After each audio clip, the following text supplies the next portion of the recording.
Hello, and today on ReplicaAirguns.com we're taking a look at the Umarex Magnum Research Desert Eagle. This is a CO2 blowback pellet gun, and it shoots 177 caliber pellets. It has a rifled barrel, about a 5.5-inch barrel, slightly over. It shoots a velocity of approximately 425 feet per second, maybe a little bit higher. From what I've seen online, it can get up to as high as 460 feet per second, depending on the grain of the pellets.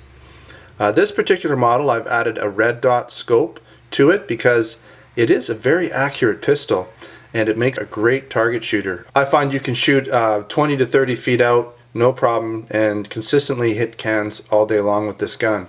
Now it is a very big gun, so let me just give you an idea of the size. So you can see here, I've got pretty big hands, and you know, it's not a small gun, that's for sure.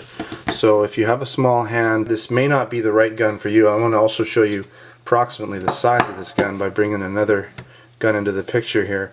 So this is a little PPK. Now this is obviously a small gun, but this is another Umarex blowback. This is a BB pistol, but this is a blowback BB pistol from Umarex, the PPKS. Now the gun is fairly heavy too. It's about almost 2.5 pounds. So again, if you're a smaller person, you're not looking for a big gun, this probably won't be the gun for you. When you're shooting this gun, you're only going to get about 4 magazines. Now the magazines in this gun are the revolver style, so you can see here. And let me just show you a loaded one. To get to the magazine, you pull down the slide release, which is actually not really a slide release, and inside of there you have your magazine.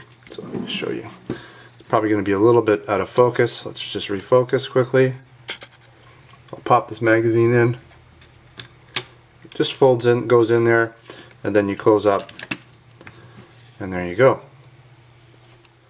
Now I find using a round style pellet is the way to go. Because when you're loading this in, the more oval they are at the front, the less misfires you're going to have. If you have a square pellet, you may run into trouble. And also what I generally try to do is when I'm loading them in this gun, now you got to make sure you load them from the back to the front, of course, is I'll sometimes just countersink them a little bit by just using like a pen, just till they pop in there. It's hard to see, but now it's just kind of countersinked. You don't want it sticking out the front, but if it's flush in the back, you have less chance of misfiring, because this gun with the wrong pellets will misfire a little bit. Another nice little note about these magazines is you can generally buy them in a 3-pack, and they're a typical magazine that you can buy for a lot of the different Umarex guns. So like for instance the you know, the CP series, some of the Walther stuff.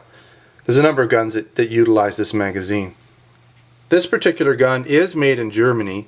There is a lot of plastic in it, and at first I wasn't going to buy this gun because of that, because it really threw me off.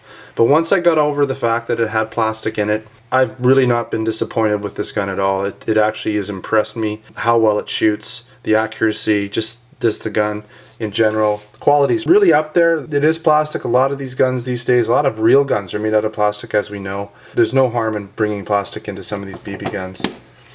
Alright, there's the other side. You'll notice that we have the safety here, so that's live with the red, fire and safe. These are this actual, I think this is for the takedown portion of the gun, and it's inoperable. It's just molded into the plastic. There normally would be a Picatinny rail on the bottom.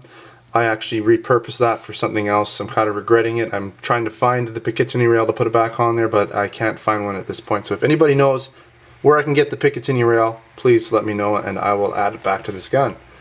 There's a Picatinny rail on the top, and you can see again the red dot scopes on there. And I really like the red dot scope on this gun because it really helps with accuracy. Again, this is the slide release, but what it does is it actually just releases the front portion of the gun so that you can get into where the reloading is. This is molded into the plastic. It's non-functioning. Now when the gun blows back, because it is a blowback gun, this whole portion kicks back, right? And so you can see that there is metal in this gun. There's quite a bit of metal on the inside of it. So this will kick back. It's plastic, so it's lighter, so it doesn't really give you a real heavy blowback feel, but you do feel it. It does add to the realism of shooting this gun. The blowback feature, as you can see, cocks the hammer, giving you both single and double action. So you have single and double action here.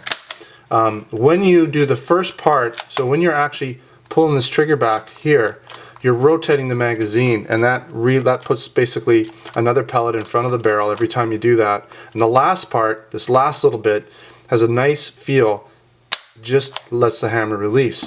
So it's a real nice mechanism. It gives you a nice feel throughout the trigger pull. On the bottom, you'll notice what they've done here to make this more realistic is they've given you a tool so that you can release the CO2 screw here instead of having something you would use with your fingers, which usually adds a little nub on the bottom, making it less realistic. So it's a little bit, don't even know if I have a CO2. I don't have a CO2 here. It takes a standard 12 gram CO2, and you know, this, you can get them anywhere. That said, you do go through a lot of CO2 with this gun. It's probably going to use more CO2 than any gun I have. You'll be lucky to get 4 magazines out of this, so about 32 shots. And you know, if you're shooting them with a little bit of space between them, you'll get 4 magazines. If you're just going through them like crazy, you might not get through 4 magazines. So again, it comes with this tool. You could use literally any large screwdriver to do this. One other thing that I want to mention about this gun is it's really, really loud. I wouldn't say it's as loud as a 22, but when you shoot this gun, it almost sounds like you're shooting something with gunpowder. Like, it just has a really loud crack to it, almost like you're shooting a 22 short or something like that. So there again, that adds to the realism. You really feel like you're getting involved. You've got the blowback, you've got a nice crack to it when you shoot. It's responsive in that, you know, your targets are going down, you're hitting stuff that you're pointing it at. It does shoot quite tight groups. And you know, if you're looking for a good target pistol, blowback pistol, that shoots fairly high velocity in pellets, then this is a great gun. Just again, make sure you're not small-handed, or if you do have small hands, you don't mind maybe using 2 hands to shoot this gun. So again, the Umarex Magnum Research Desert Eagle CO2 blowback 177 caliber pellet gun. A great gun, a little bit up there in price, but once you get over the price and a little bit of the overabundance of plastic, it's a great gun to own, and I'm really glad I purchased it. So take care, and once the weather clears up, you might notice I'm doing a lot of tabletop reviews right now, but when the weather clears up, hopefully I can get out and actually shoot some of these guns that I'm doing tabletop reviews on. Alright, take care, and look forward to more videos from ReplicaAirguns.com.